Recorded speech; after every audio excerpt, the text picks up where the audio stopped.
A gente vai conversar, Vini, na verdade, primeiro sobre Movida, que foi um dos temas que o Kitzmann separou pra gente, que apresentou o seu balanço no segundo trimestre de 2025 na quinta-feira. A minha pergunta pra você, Kitzmann, é o que mais chamou a sua atenção nesse balanço e também se a alta da receita e no lucro líquido te surpreenderam. Então, Sandra, gostei bastante. Eu separei duas empresas, né? Vou deixar no suspense aqui para a gente poder falar da segunda, mas como a gente tem que escolher, porque é muito assunto para falar, eu fui para o lado positivo, para a gente começar a semana bem otimista, né, Sandra? Vamos falar das empresas que surpreenderam positivamente. Então, a Movida, qual que é a tese, né? É uma companhia que basicamente compra carro, se alavanca para isso, pega a dívida, então, olhando por esse lado, é uma tese perigosa. Quando a gente falou no começo do ano, acho que o Vini vai lembrar bem, daquelas empresas que se beneficiariam no momento de queda de juros, e Verdade, isso já está sim. acontecendo nos juros futuros, a Movida era a primeira do ranking. E não à toa, como o juros de fato está caindo, ela sobe bastante no ano. Daí a dúvida que a gente fica, e eu também estava, será que ela vai conseguir repassar esse preço de forma rápida bastante para conseguir conter essa despesa que vem do lado contrário pela despesa financeira? E a resposta foi sim. Por ela ter contratos curtos também, diferente de uma Vamos, né, que é do mesmo grupo, que faz contrato de locação de 5 anos, e se faz uma precificação errada, ou se o mundo muda, né, no caso o Brasil muda, na questão de taxa de juros, que foi para o patamar que a gente não imaginava há 2 anos atrás, ela tem uma demora muito grande para voltar a ter bons resultados. Já a Movida, boa parte da operação é aquele aluguel diário, que a gente vai viajar, o Vini foi viajar para o Chile, se tivesse uma Movida ali, provavelmente ele ia cotar ali para poder andar de carro ali pelo Chile. Eu fui para o Nordeste, cotei a Movida, no caso aluguei da Localiza, mas já tem uma dinâmica de preços muito mais rápida para você fazer o reajuste de acordo com o custo de capital. E a dúvida vai ter demanda para isso? A companhia vai conseguir ganhar? Ganhou. Até, Sandra, se puder colocar os highlights aqui da Movida, eu pedi para a gente colocar, porque assim, ela cresceu em praticamente tudo. Esse é o segundo slide, se quiser depois passar para o primeiro. Ou eu não mandei por erro meu, mas você não tinha mandado. Eu acho que não tá na ordem, mas a gente vai passando aqui, Kitzmann, para saber qual que é o primeiro. A outra da Movida, que mostra os highlights dela. Aí. Exatamente, Sandra. Então a gente vai ver que a receita cresceu bastante, o EBITDA cresceu ainda mais do que a receita, mostrando a questão da alavancagem operacional, que é um efeito super positivo. Então, tanto o EBITDA quanto o EBIT crescendo mais do que a receita. O lucro líquido, esse a gente realmente tinha muita dúvida do que ia acontecer, porque ele é super impactado pela despesa financeira. E vejam que ele cresceu quase 60%, mostrando realmente a agilidade excelente nessa precificação.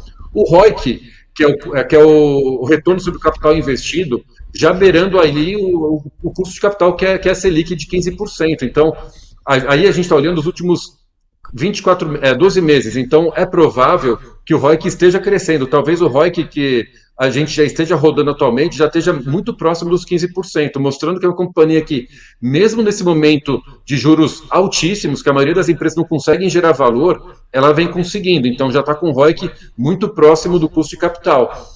E aqui no canto inferior esquerdo, a gente vê que, estrategicamente, eles pararam de crescer. Né? A frota de veículos dele só cresceu 4%, né?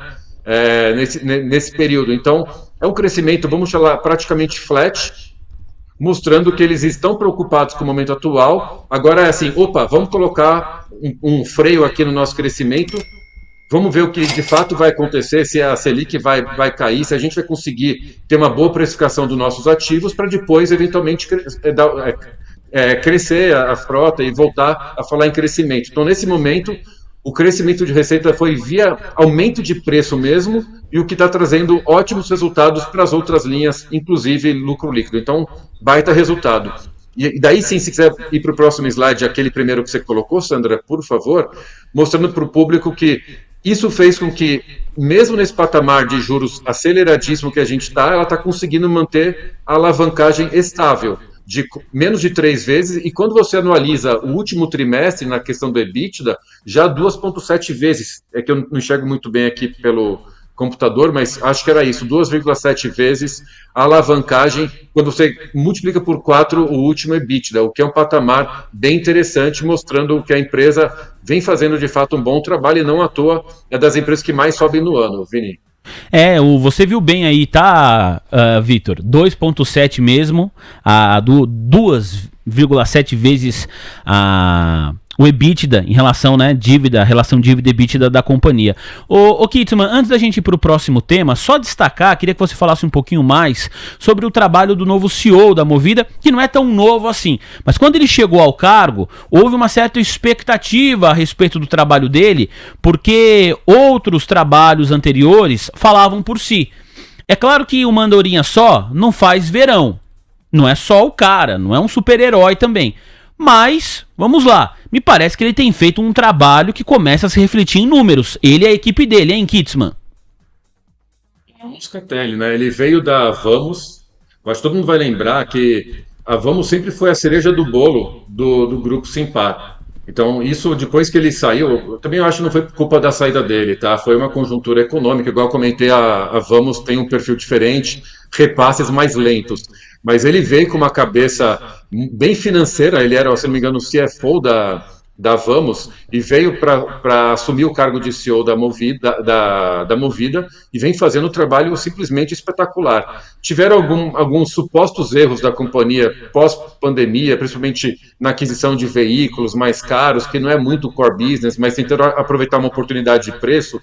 Bom, independente do que se era certo ou errado, houve uma mudança. Eles praticamente venderam todos esses carros, esses veículos mais caros, que perdem muito valor depois na revenda, que você não consegue ter uma precificação tão boa em relação ao seu valor quando você faz a locação simples, né, a locação diária. Então, assim, o trabalho que vem sendo feito é simplesmente espetacular. Bem de coisa de financeira mesmo, que encara a Movida como uma empresa financeira, e os números falam por si. Então, concordo, Vini. Baita trabalho que o Moscatelli vem fazendo aí na companhia. Kitzmann, mudando de empresa e também de setor para a gente falar sobre Guararapes, que teve lucro recorde nesse segundo trimestre, o que refletiu os resultados da empresa, Kitzmann? Olha, Sandra, para mim Guararapes foi o grande destaque positivo, tá? Movida, bem ou mal, o mercado já estava esperando um bom resultado. Eu também já estava esperando, só que superou ainda mais a minha expectativa. Então acabou até tendo uma nova alta. Já vinha subindo bastante e subiu mais ainda no dia do resultado. Guararapes tem mais concorrentes diretos, né? Você tem a CIA, você tem a Renner, bem ou mal tem a Marisa também, né? E a própria Soma, né? A Arezzo, né? Asa agora que chama. Então você tem vários concorrentes no setor ali de vestuários. E até o momento, para mim, ela foi disparada a companhia que teve o melhor resultado. Ganhando inclusive da CIA, que vinha fazendo, e que teve um bom resultado também, mas que já tá meio que precificado o resultado bom da CIA, todo trimestre é bom, mas a Guararapes tirou boa parte da diferença e fez um resultado, para mim, espetacular. Separei também, Sandra, se puder colocar, os principais highlights desse resultado. Então é parecido com a Movida, você olha tudo que tem aqui, um baita no crescimento de receita, de margem bruta, margem EBITDA, a empresa com um lucro espetacular para o trimestre, mesmo com esse CDI altíssimo, que compromete demais o setor, né, de varejo, principalmente para baixa renda, média baixa renda, que é onde ela está mais integrada. Então, assim, resultado primoroso. Mas eu separei para a gente também, que como nem tudo são flores, né, Sandra, um segundo slide que mostra um pouquinho a questão da financeira dela, o que pode estar acontecendo, que eu acho que vale a pena o mercado ficar de olho. Então, se conseguir colocar o próximo slide, por favor, eu mostro para vocês aqui, a companhia que trouxe o slide, mostrando que está até que estável, mas como já é algo que eu tenho um receio, e eu comentei logo que a gente começou a conversar aqui, Sandra, dessa questão de inadimplência, percebam que especialmente a dívida acima de 90 dias está dando uma aumentada. Tudo bem, você olha ano contra ano, mesmo período, que na teoria é ao certo, mas para mim é um ponto que está chamando um pouco a atenção, me mostrando um crescimento que conversa com essa taxa de juros mais alta.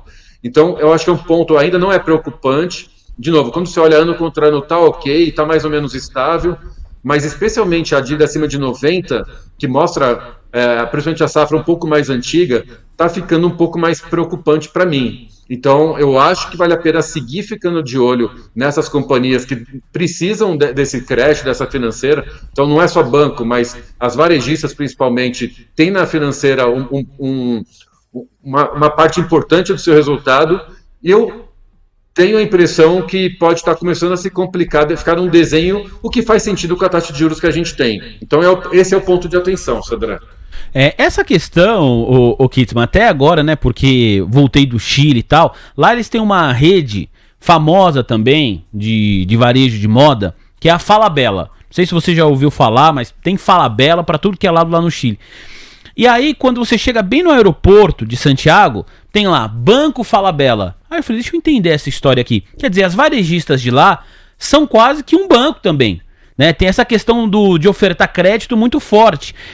Não é uma especialidade nossa isso, não é? Não é só a C&A que faz isso, a Riachuelo que faz isso, a Guararapes é dona da marca Riachuelo, a Lojas Renner. Outras empresas que atuam no mesmo segmento ao redor do mundo também têm essa característica de ficar ofertando crédito para os seus clientes, Kittmann? Tem sim, Vini. Até assim, primeiro falando mais do Brasil, eu via isso há 10, 15 anos atrás, que as varejistas, na verdade, são bancos que também vendem roupa. Né? Não é uma varejista que vende roupa que também tem banco, é o contrário. E isso funciona ainda mais quando você tem uma taxa de juros mais baixa, que não é o caso atual. Então, por muitos momentos, essas financeiras deram problema. Mas pensa assim, Vini, uma das coisas que você precisa para poder emprestar dinheiro é o lead, né? É o cliente. O cliente e conhecer o perfil desse cliente.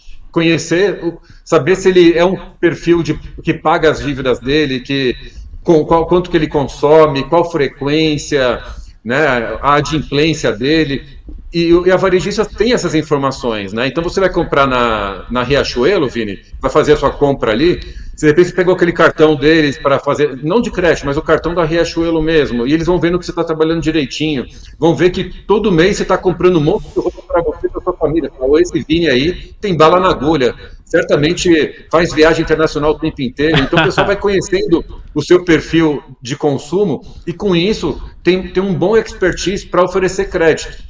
Então eles, parte da operação, oferecem crédito e uma coisa chama a outra. Às vezes eles dão crédito, mas dão mais crédito ainda para você consumir apenas na Riachuelo.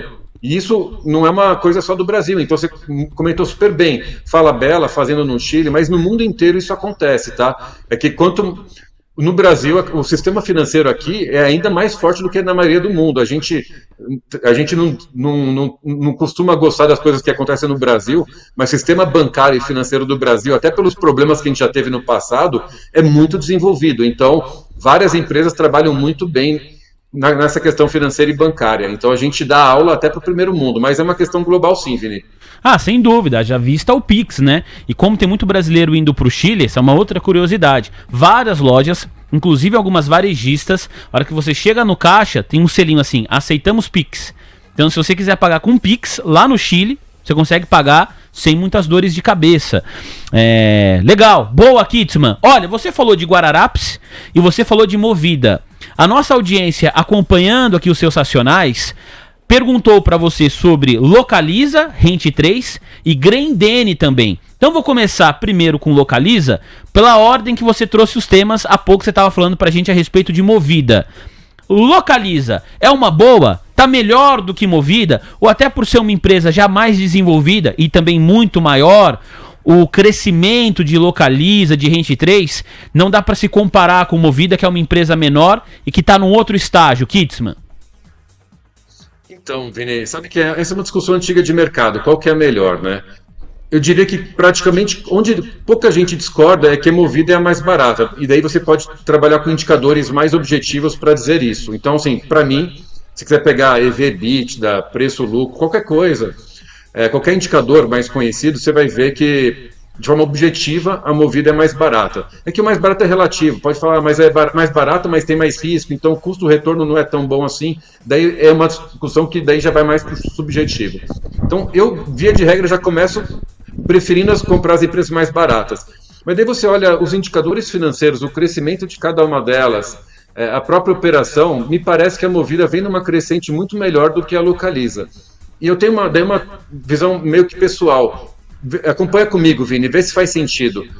Eu tenho 100 lugares para escolher para ter ponto de vendas da minha locadora. Eu começo do melhor e vou indo para o pior, né? O meu primeiro ponto é no melhor lugar possível que eu fui imaginando, e aos poucos eu vou piorando um pouquinho, pegando uma que é um pouquinho pior, mas que ainda eu acho bom. Quando você chega num patamar muito grande, pensa que cada crescimento é numa localidade ou num ponto um pouquinho pior do que o outro. Então, nesse caso, quanto maior você é, e no caso da Localiza, eles já são gigantes, imagina para eles crescerem agora, acharem um novo ponto. Eles vão ter que achar naquela cidade, na rebimboca da parafuseta, lá longe, que provavelmente a rentabilidade vai ser super baixa, a mão de obra vai ser difícil de conseguir. Então, eu tenho uma teoria de que essa economia de escala funciona até determinado ponto. Chega um ponto que o crescimento começa a ficar muito custoso, muito oneroso, e faz menos sentido.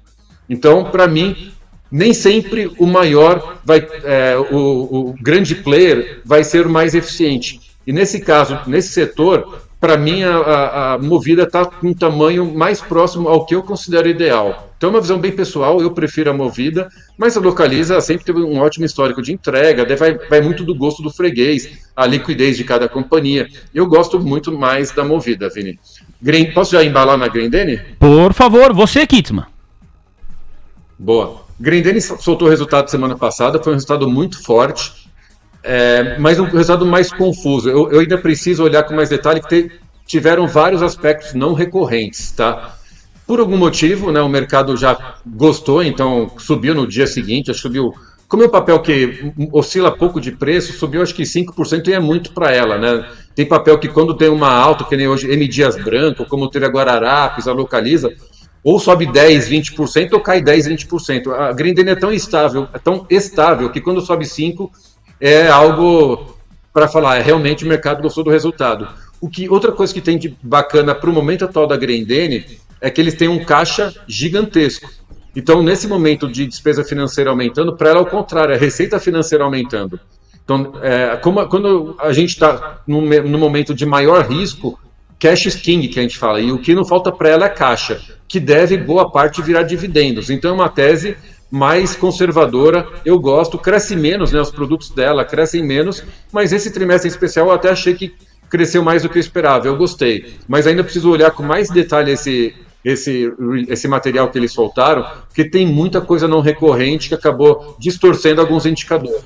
Então, eu prefiro esperar uma opinião mais aprofundada do que eu já fiz.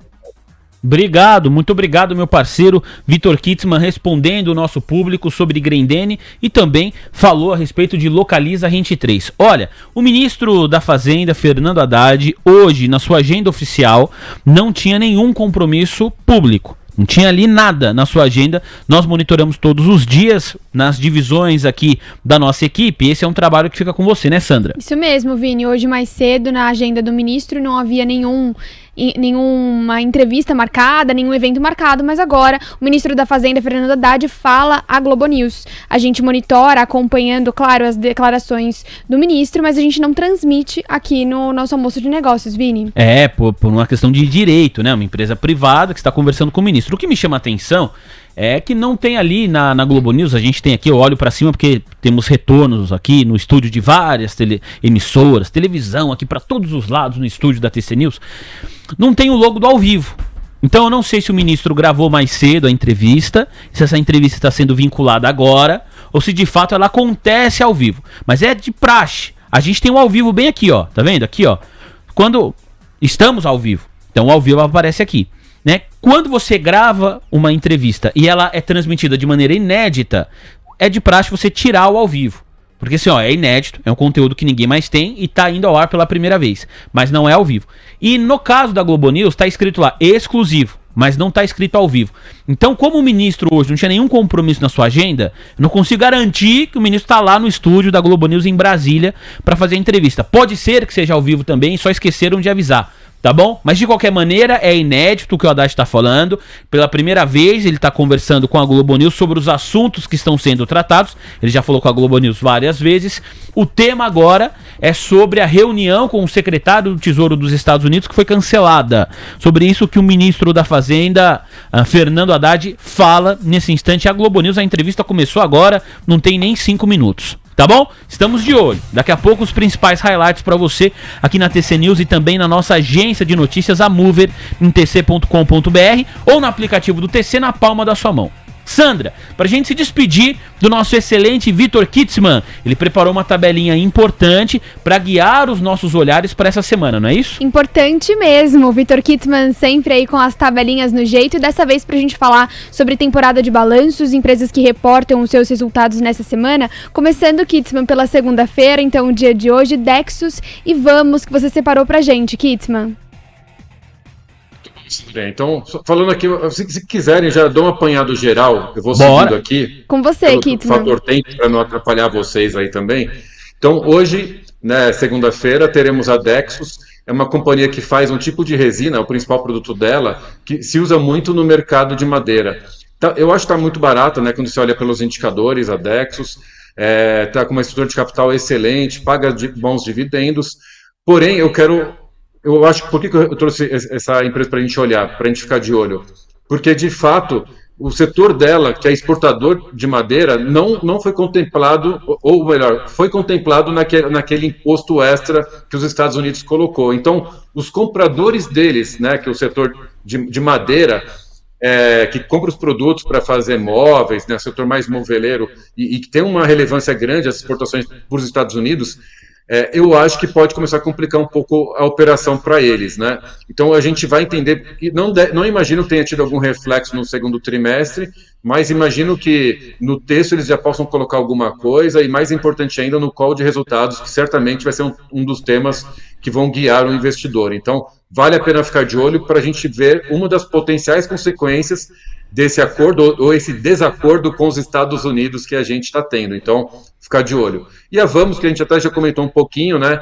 Deve ter um resultado ruim, ao contrário da Movida, né? É do mesmo grupo, mas eles também fazem locação, só que locação de longo prazo, então não dá tempo de um reajuste rápido para acompanhar esse CDI que explodiu de 10 para 15 de uma forma muito, muito rápida.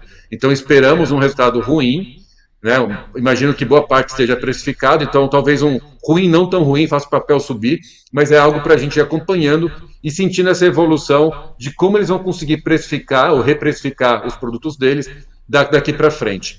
Terça-feira, posso seguir direto? Vocês me interrompem se tiverem alguma dúvida? Claro, Kitzmann, manda bala. Maravilha. Então, MRV é um papel que a gente comenta bastante aqui. Teve uma prévia mais xoxa, né? Acabou tendo alguns problemas operacionais para concretizar algumas vendas. Então, até vendeu bastante, mas parte eles acabaram não conseguindo formalizar, vamos dizer assim, essas vendas. Porém, no resultado de terça-feira, a gente vai enxergar muito mais as vendas do passado e as construções, né, porque é o sistema POC, que a receita, na verdade, não é só o que vendeu. Uma parte é o que vendeu, só que a grande maioria é o que ela, de fato, já vem construindo do que ela já vendeu no passado. Então, eu espero, até pela evolução das safras que ela vem apresentando, um resultado que pode até surpreender o mercado, que talvez esteja muito na cabeça a prévia, que não foi grandes coisas, mas no DRE eu espero um resultado um pouco melhor. Já a operação americana, ruim como sempre, já anunciaram que fizeram... vou simplificar o que é isso, tá? Trouxeram basicamente o prejuízo que eles esperam ter daqui para frente nas vendas dos ativos norte-americanos, o nome disso é impairment, e trouxeram para valor presente. Então vão gerar um prejuízo, mas já foi anunciado há um tempo atrás, gigantesco na operação americana. Vamos ver como que o mercado reage. CVC é uma companhia que todo mundo acompanha, né? Todo mundo conhece. Vamos ver se com esse dólar que a gente está hoje, com essa taxa de juros, como o setor de turismo está indo.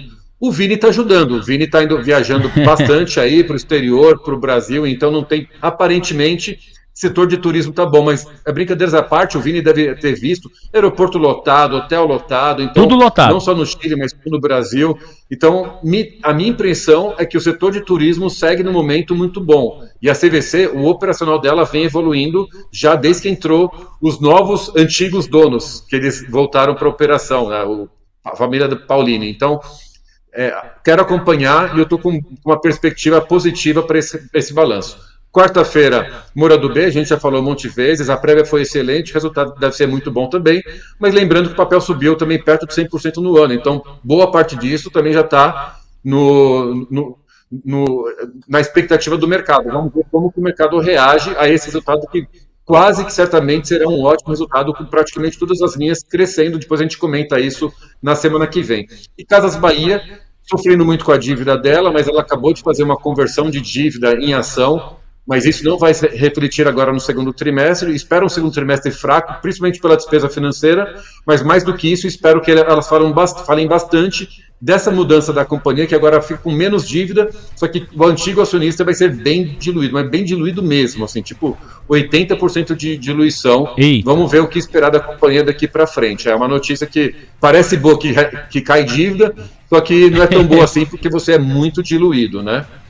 E por último, Vini e Sandra, quinta-feira, sexta-feira quase não tem nada, eu separei na quinta-feira os mais importantes aqui. Banco do Brasil, cansamos de falar aqui, espero mais um trimestre muito ruim, afetado pelo agro. Dessa vez eu não estou entrando vendido porque o papel já caiu bastante, mas não duvido que tenha mais uma traulitada, como você diz, né, Vini? Sim. O papel desabando novamente, mas também se vier um pouco menos ruim do que o mercado está imaginando, como todo mundo gosta do Banco do Brasil, um papel com muita liquidez, paga bons dividendos, quem sabe surpreende o mercado, mas é um papel para acompanhar, especialmente para a gente ver o setor agro, como que está a inadimplência deles, o provisionamento da companhia.